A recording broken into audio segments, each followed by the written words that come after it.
Sa ngalan ng Ama at ng Anak at ng Espiritu Santo. Amen. Magsitayo po ang lahat.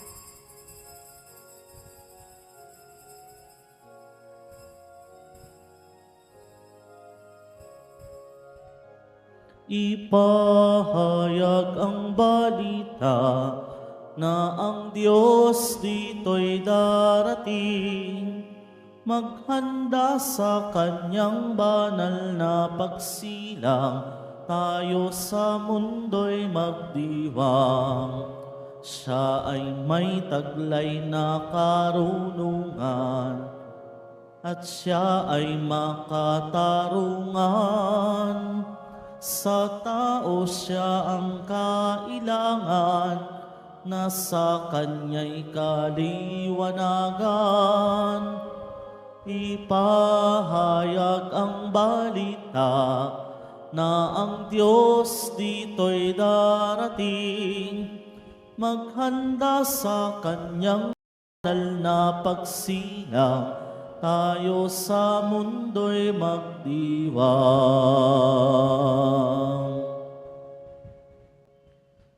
Tayo ay natitipon sa ngalan ng Ama at ng Anak at ng Espiritu Santo. Amen. Ang pagpapala at kapayapaan mula sa Diyos na Ama natin at sa Panginoong Hesu Kristo naway sumainyo. At sumaiyo rin. Mga minamahal kong mga kapatid, upang tayo po ay maging marapat gumanap sa banal na pagdiriwang na ito, aminin at pagsisihan po natin ang ating mga kasalanan.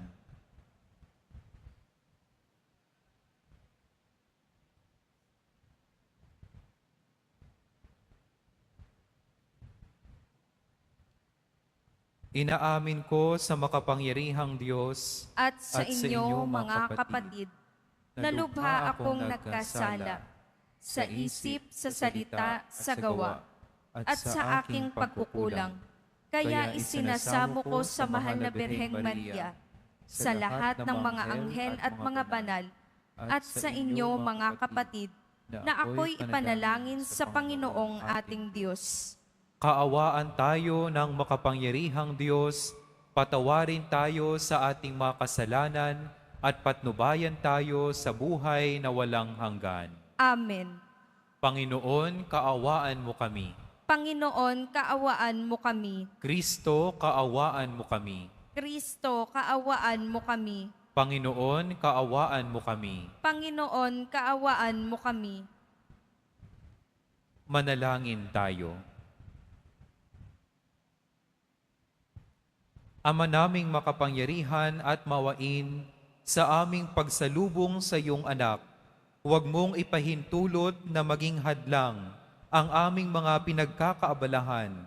Turuan nawa kami ng kanyang karunungan upang kami ay kanyang makapiling, kasama mo at ng Espiritu Santo, magpa sa walang hanggan. Amen. Magsiupo muna ang lahat.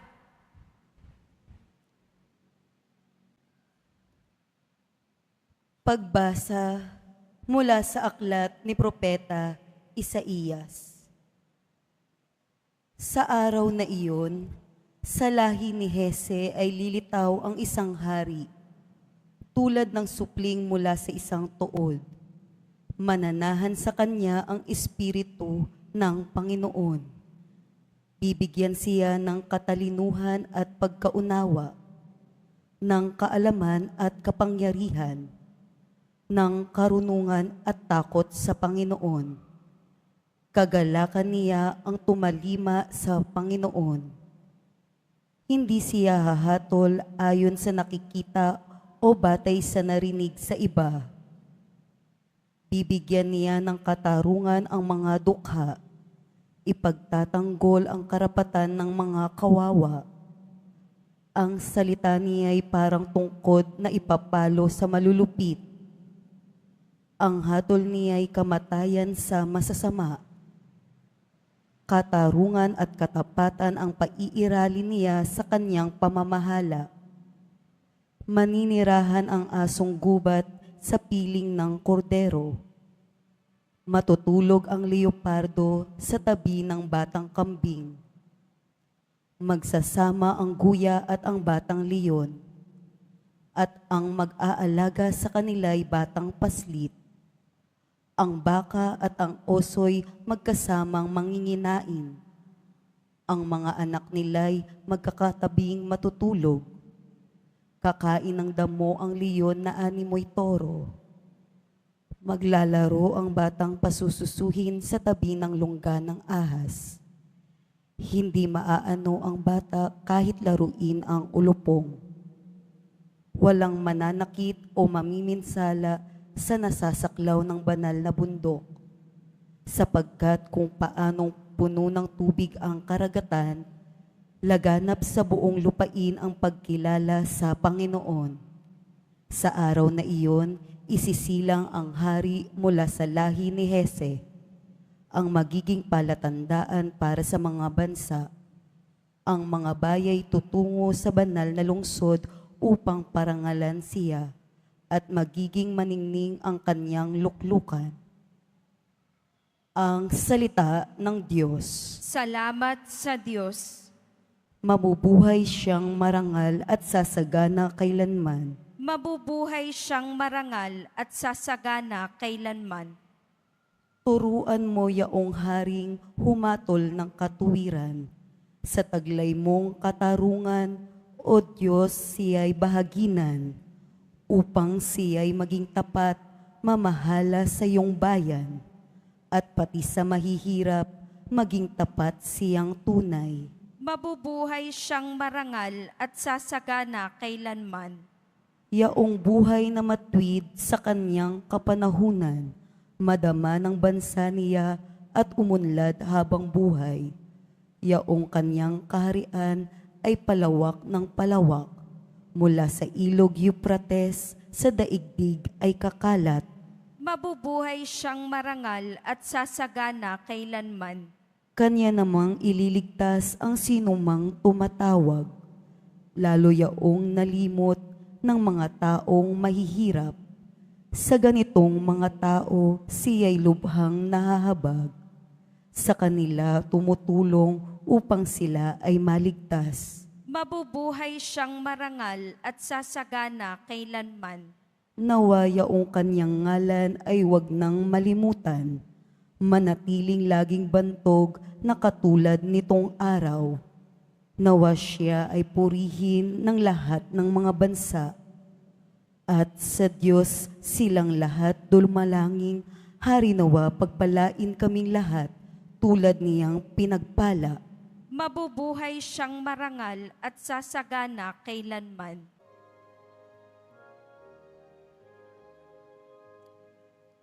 Alleluia, Alleluia, Alleluia, Alleluia.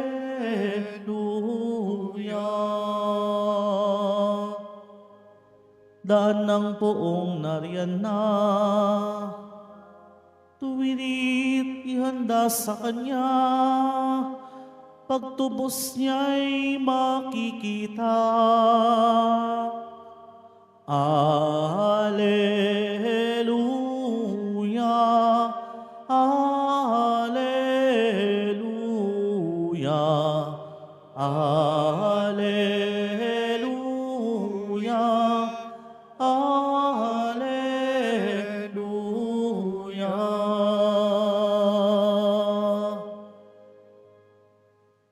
Sumainyo ang Panginoon. At sumaiyo rin. Ang mabuting balita ng Panginoon ayon kay San Mateo.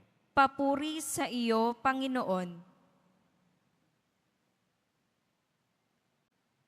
Noong panahong iyon, si Juan Bautista'y dumating sa ilang ng Judea at nagsimulang mangaral. Sinabi niya, "Pagsisihan ninyo talikdan ang inyong mga kasalanan, sapagkat malapit nang maghari ang Diyos." Si Juan ang tinutukoy ni Propeta Isaías nang sabihin nito, "Ito ang sabi ng isang sumisigaw sa ilang, Ihanda ninyo ang daraanan ng Panginoon. Tuwirin ninyo ang kanyang mga landas. Hinabing balahibo ng kamelyo ang damit ni Juan at balat ang kanyang pamigkis. Ang kanya namang pagkaibalang at pulot-pukyutan. At pumunta sa kanya ang mga taga-Jerusalem, taga-Judea, at ang mga naninirahan sa magkabilang panig ng Jordan. Ipinahayag nila ang kanilang mga kasalanan at sila'y bininyagan ni Juan sa ilog Jordan. Ngunit nang makita niyang marami sa mga Pariseo at mga Saduceo ang lumalapit upang pabinyag, sinabi niya sa kanila, "Kayong lahi ng mga ulupong, sino ang nagbabala sa inyo upang tumakas sa parusang darating? Ipakilala ninyo sa pamagitan ng inyong pamumuhay na kayo'y nagsisisi. At huwag ninyong ipangahas na kayo'y anak ni Abraham. Sinasabi ko sa inyo, ang Diyos ay makalilikha ng mga tunay na anak ni Abraham mula sa mga batong ito. Ngayon pa'y nakaamba na ang palakol sa ugat ng punong kahoy. Ang bawat punong kahoy na hindi mabuti, ang bunga ay puputulin at ihagis sa apoy.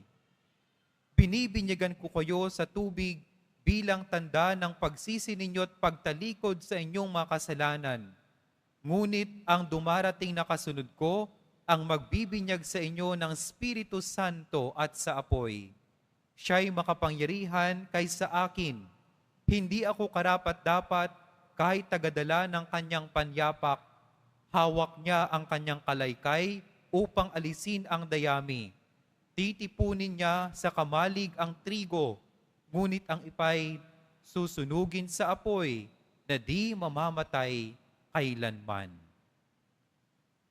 Ang mabuting balita ng Panginoon. Pinupuri ka namin, Panginoong Hesukristo. Magsiupo muna tayong lahat. Ano po ba ang madalas nating ginagawa kapag meron po tayong bisita?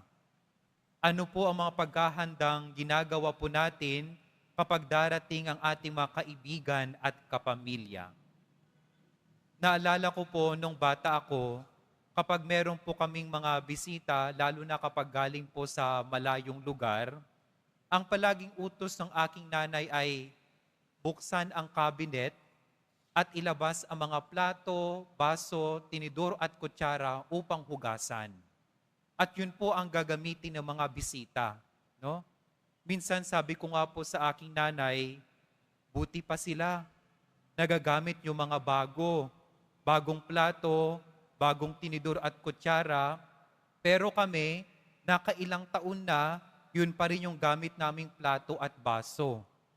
Pero, nung lumalaki na po ko at nagkaroon na rin ng kamalayan at kaalaman, dito ko naintindihan na tayo po kasing mga Pilipino, mataas ang sense of hospitality.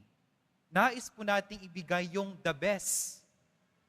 Yung magandang plato, magandang kagamitan, masarap na pagkain, maayos na tahanan, nais po natin kaaya-aya, pinakamainam, pinakamasarap. Dahil nais po nating hospitable tayo sa ating mga bisita. Mga kapatid, dahil tayo po ay nasa panahon ng Adbyento, ano din po kayang paghihintay o paghahanda yung ating ginagawa? Ganon din po ba yung ating isinasagawa o sinasaganap sa pagdating ng ating Panginoong Hesus? Narinig po natin sa ating banal na ebanghelyo ang isa sa mga pinakamahalagang katauhan sa panahon ng Adbyento. At yun po ay si San Juan Bautista. At nagbibigay po siya ng pangaral. Ano po ang kanyang sabi? Pagsisihan ninyo't talikdan ang inyong mga kasalanan sapagkat malapit nang maghari ang Diyos. Repent, because the kingdom of God is at hand. Siya po ang propeta na tinutukoy ni Propeta Isaías. Ang sabi po ay, ihanda ninyo ang daraanan ng Panginoon, tuwirin ninyo ang kanyang mga landas. Sa madaling salita, iminumungkahi po ni San Juan Bautista ang pamamaraan natin ng paghahanda. At ano po ito? ang pagtalikod sa ating mga kasalanan. Advent season is not about passive waiting, but active preparing. And to actively prepare ourselves is to turn away from our sinful ways. Kaya nga po, let us distinguish passive and active waiting. Pag sinabi po nating passive waiting, alam kong may darating na bisita, pero wala kang ginagawa. No? Basta alam ko darating siya, darating at darating yan. Siya na ang bahala. Pero kapag active waiting, dahil alam kong may darating na bisita, paghahandaan ko. Kumbaga yung estilo po nating mga Pilipino, masarap na pagkain, maayos na tahanan. Sa larangan din po ng ating pananampalataya, ang panawagan po sa atin ay active waiting, active preparation. Meron tayong ginagawa at ang ating ginagawa dapat ay pagtalikod at pagsisisi sa ating mga kasalanan. Kaya nga po ang suot ng pari ngayon ay kulay violet. Madalas po natang makita ang kulay violet kapag mayroong patay. Di po ba? Pero nakikita din po natin na suot ng pari ang istolang violet kapag mayroong pong sakramento ng kumpisal. Kaya po paanyaya po sa atin sa panahon ng Adbyento, tignan po natin yung ating sarili. Ano po ba yung ating makasalanan na kailangan nating iwan? Ano po ba yung makasalanan na kailangan nating itakwil? Yun po yung ilalapit po natin sa sakramento ng kumpisal. My dear brothers and sisters, Advent season is not passive waiting, but it's about active preparing. And to actively prepare ourselves is to turn away from our sinful ways. Pero po, sa 3 talata ng ating banal na ebanghelyo, merong pong dagdag si San Juan Bautista.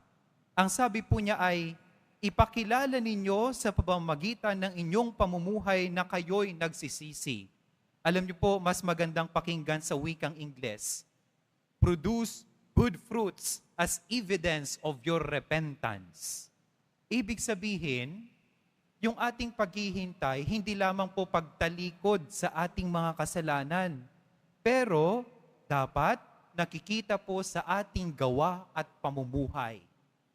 Advent season is not only changing or straightening our crooked ways, but growing in virtues.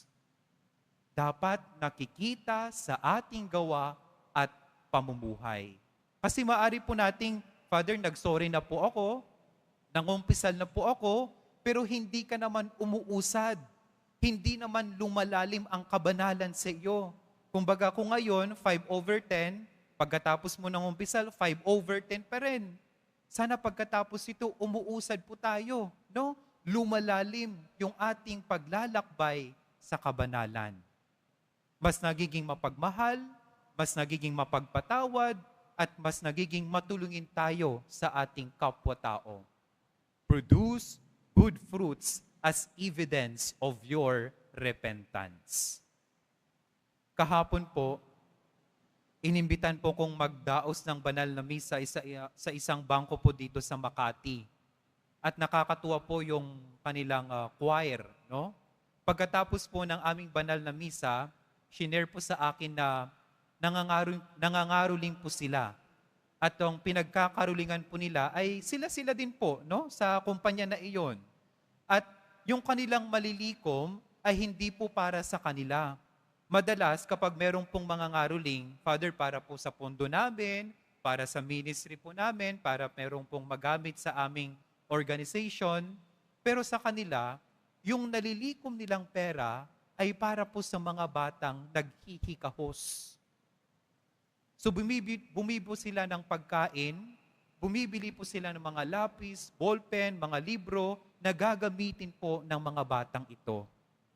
Yun po ay halimbawa ng pagkawanggawa.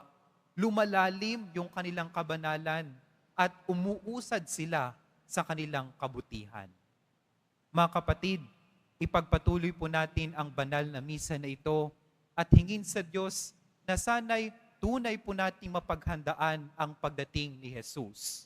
Hindi lamang po natin tinatalikuran ang ating mga kasalanan, pero umuusad at lumalalim ang ating kabutihan. Amen. Kapatid, ipinagpanibago ng ating Ama ang ating mga puso upang magsisi sapagkat malapit na ang kaharian ng langit. Manalangin tayo sa Kanya upang tulungan niya tayong ihanda ang ating kalooban para sa pagdating ng Kanyang anak sa diwa ng pagbabalik loob. Manalangin tayo. Ama, turuan mo ang aming pusong magbalik loob sa iyo. Para sa simbahan, maghanda na nawa si Papa Leon, mga obispo, pari, diakono, at mga laiko sa pagdating ng iyong anak sa diwa ng pagbabalik loob at pag-ibig, upang lalong maging bukas kami sa pakikinig at pakikipagdialogo. Manalangin tayo. Ama, turuan mo ang aming pusong magbalik loob sa iyo.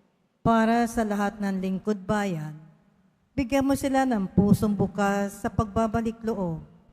Ilayo mo sila sa mga tukso habang kanilang pinaglilingkuran ang aming bayan.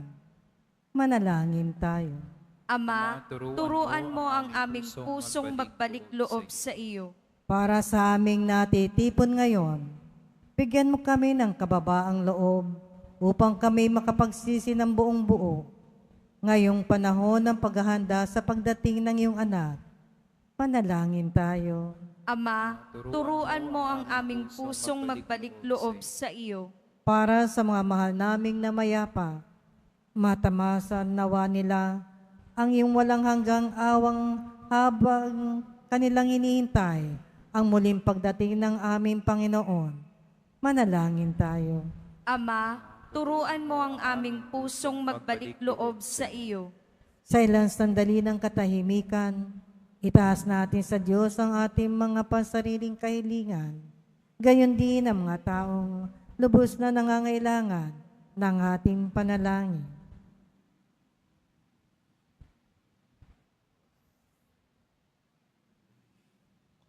Manalangin tayo. Ama, turuan mo ang aming pusong magbalik loob sa iyo. Diyos naming Ama, pukawin mo ang aming mga puso tungo sa pagbabalik loob sa iyo, upang kami ay maging karapat-dapat na tagapagdala ng iyong pag-ibig at kaligtasan sa pamamagitan ni Jesucristo na aming Panginoon. Amen. Magsiupo po ang lahat.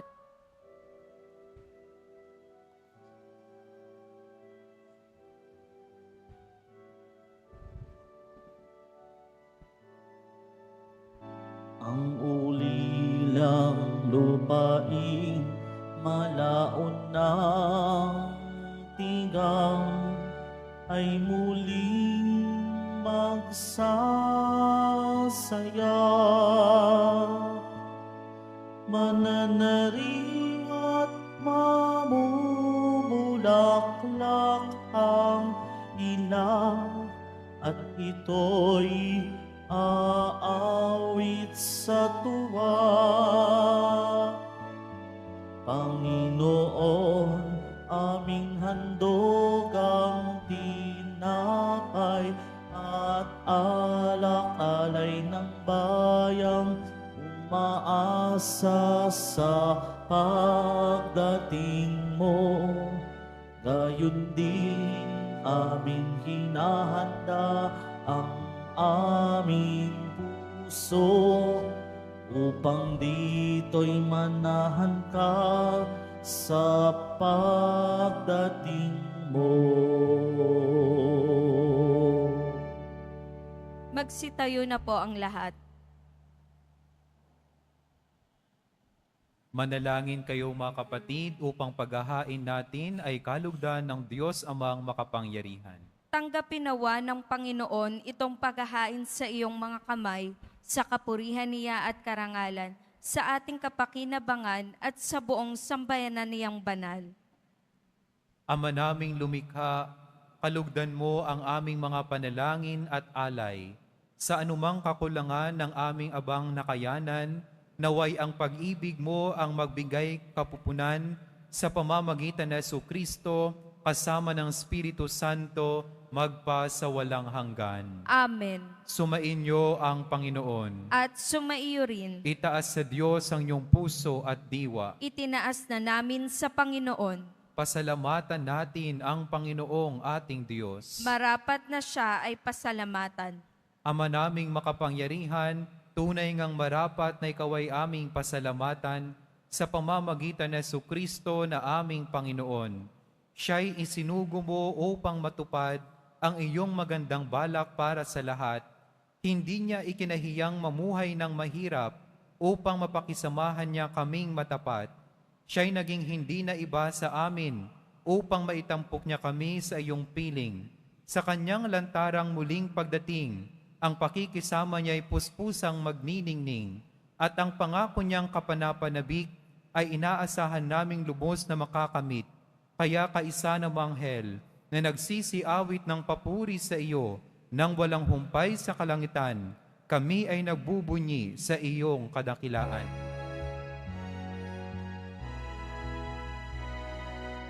Santo, Santo, Santo, Panginoong Diyos ng mga hukbo, napupuno ang langit at lupa ng kadakilaan mo. Hosana, Hosana sa kaitaasan. Hosana, Hosana sa kaitaasan.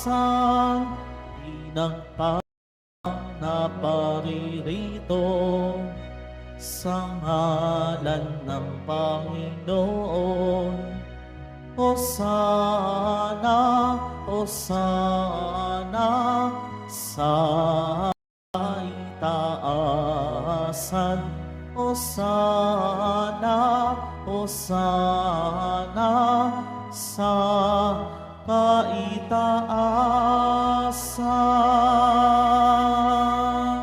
Magsiluhod po ang lahat. Ama naming banal, ikaw ang bukal ng tanang kabanalan, kaya't sa pamamagitan ng iyong Espiritu, gawin mong banal ang kaloob na ito, upang para sa amin maging katawan at dugo ng aming Panginoong Hesukristo. Bago niya pinagtiis ang kusang loob na maging handog, hinawakan niya ang tinapay, pinasalamatan kanya, pinaghati-hati niya iyon, iniabot sa kanyang mga lagad at sinabi, "Tanggapin niyo lahat ito at kanin. Ito ang aking katawan na ihahandog para sa inyo."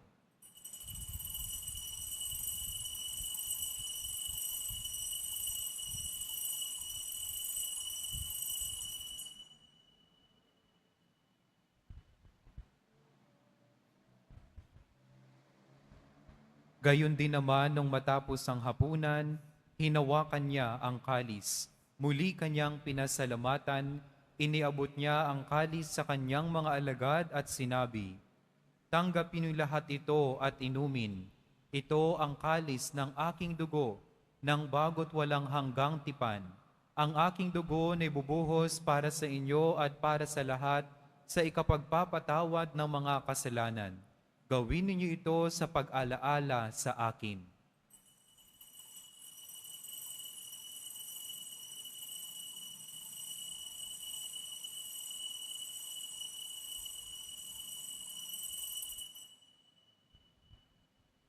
Magsitayo na po ang lahat. Ipagbunyi natin ang misteryo ng pananampalataya. Si Kristo'y namatay, si Kristo'y nabuhay, si Kristo'y babalik sa wakas ng panahon. Ama, ginagawa namin ngayon ang pag-alaala sa pagkamatay at muling pagkabuhay ng iyong anak. Kaya't inaalay namin sa iyo ang tinapay na nagbibigay buhay at ang kalis na nagkakaloob ng kaligtasan. Kami ay nagpapasalamat dahil kami yung minarapat na tumayo sa harap mo para maglingkod sa iyo. Isinasamo namin kami magsasalo-salo sa katawan at dugo ni Kristo ay mabuklod sa pagkakaisa sa pamamagitan ng Espiritu Santo. Ama, lingapin mo yung simbahang laganap sa buong daigdig. Puspusin mo kami sa pag-ibig. Kaisa ni Leon na aming Papa at ni Jose na aming Obispo at ng Tanang Kaparian. Alalahanin mo rin ang mga kapatid naming nahimlay nang may pag-asang sila'y muling mabubuhay. Gayon din ang lahat ng mga pumanaw. Kaawaan mo sila at patuloyin sa iyong kaliwanagan. Kaawaan mo at pangindapatin kaming lahat na makasalo sa iyong buhay na walang wakas. Kaisa ng mahal na Birheng Maria na ina ng Diyos, ng kabiyak ng puso niyang si San Jose. Kaisa ng mga apostol ni San Juan Bautista at ng lahat ng mga banal na namuhay dito sa daigdig ng kalugod-lugod sa iyo, maipagdiwang nawa namin ang pagpupuri sa ikararangal mo sa pamamagitan ng iyong anak na aming Panginoong Hesu Kristo. Sa pamamagitan ni Kristo, kasama niya at sa Kanya, ang lahat ng parangal at papuri ay sa iyo, Diyos samang makapangyarihan, kasama ng Espiritu Santo, magpa sa walang hanggan. Amen. Amen. Amen.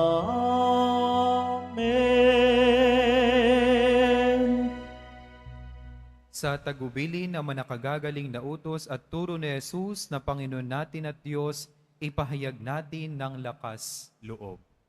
Ama namin, sumasalangit ka, sambahin ang ngalan mo, mapasa amin ang kaharian mo, sundin ang loob mo dito sa lupa para nang sa langit. Bigyan mo kami ngayon ng aming kakanin sa araw-araw at patawarin mo kami sa aming mga sala para ng pagpapatawad namin sa nagkakasala sa amin. At huwag mo kaming ipahintulot sa tukso at iadya mo kami sa lahat ng masama. Hinihiling namin kami adya sa lahat ng masama, pagkalooban ng kapayapaan araw-araw, iligtas sa kasalanan, at ilayo sa lahat ng kapahamakan. Samantalang aming pinananabikan ang dakilang araw ng pagpapahayag ng tagapagligtas naming si Hesu Kristo. Sapagkat iyo ang kaharian at ang kapangyarihan at ang kapurihan magpakailanman. Amen. Panginoong Hesu Kristo, sinabi mo sa iyong mga apostol, kapayapaan ang iniiwan ko sa inyo, ang aking kapayapaan ang ibinibigay ko sa inyo. Tunghayan mo ang aming pananampalataya at huwag ang aming pagkakasala. Pagkalooban mo kami ng kapayapaan at pagkakaisa ayon sa iyong kalooban, kasama ng Espiritu Santo, magpa sa walang hanggan. Amen. Ang kapayapaan ng Panginoon ay laging sumainyo. At sumaiyo rin. Magbigayan po tayo ng kapayapaan sa isa't isa. Peace be with you.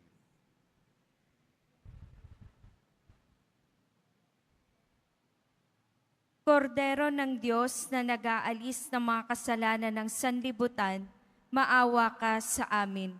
Kordero ng Diyos na nag-aalis ng mga kasalanan ng sanlibutan, maawa ka sa amin.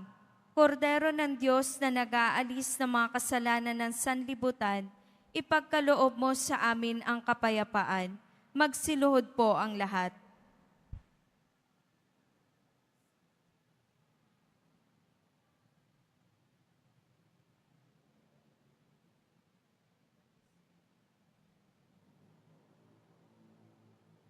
Narito si Jesus, ang kordero ng Diyos, ang nag-aalis ng kasalanan ng sanlibutan. Mapalad ang mga inaanyayahan sa kanyang piging. Panginoon, hindi ako karapat-dapat na magpatuloy sa iyo, ngunit sa isang salita mo lamang ay gagaling na ako.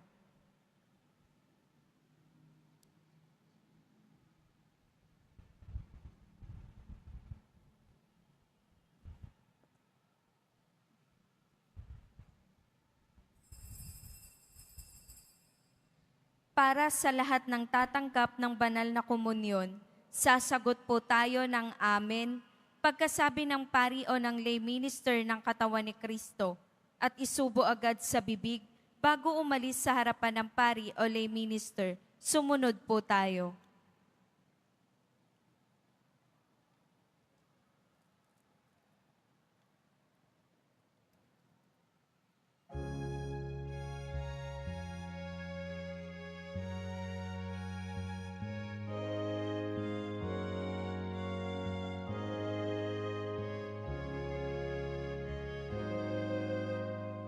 Every valley shall be exalted, and every hill made low, and all God's people shall see together the glory of the Lord. A voice cries out in the wilderness, prepare the way of the Lord. Make straight in the desert a highway for our God. Valley shall be exalted, and every hill made low, and all God's people shall see together the glory of the Lord. Comfort all my people, the time for war is gone. The blind shall see, the deaf shall hear, the lame shall leap for joy. Every valley shall be exalted, and every hill made low, and all God's people shall see together the glory of the Lord.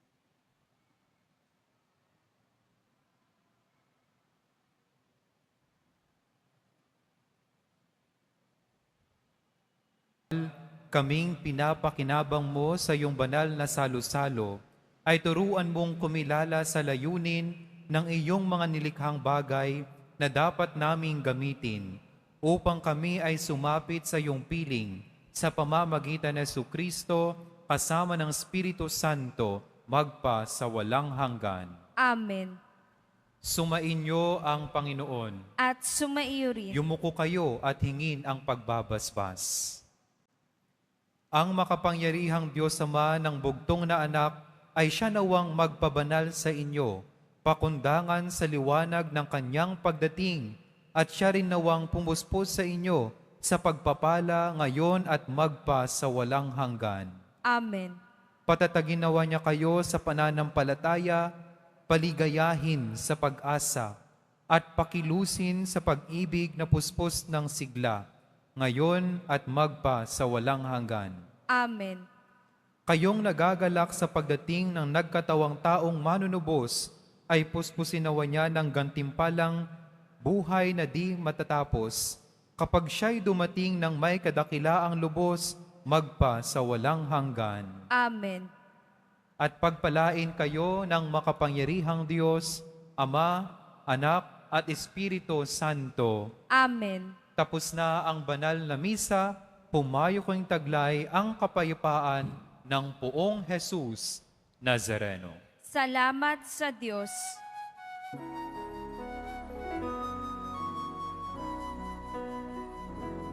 Nuestro Padre Jesus Nazareno, sinasamba ka namin.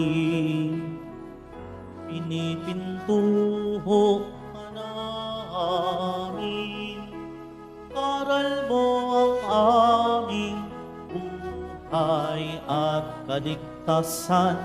Nuestro Padre Jesus Nazareno, iligtas mo kami sa kasalanan. Ang krus mong kinamatayan ay sagisag ng aming kaligtasan.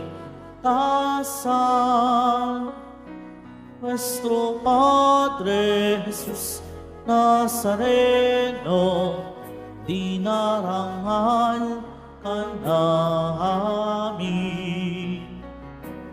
Nuestro Padre Jesus Nazareno, nilulwalhati ka namin. Nuestro Padre Jesus Nazareno, dinarangal ka namin. Nuestro Padre Jesus Nazareno, nilulwalhati ka namin.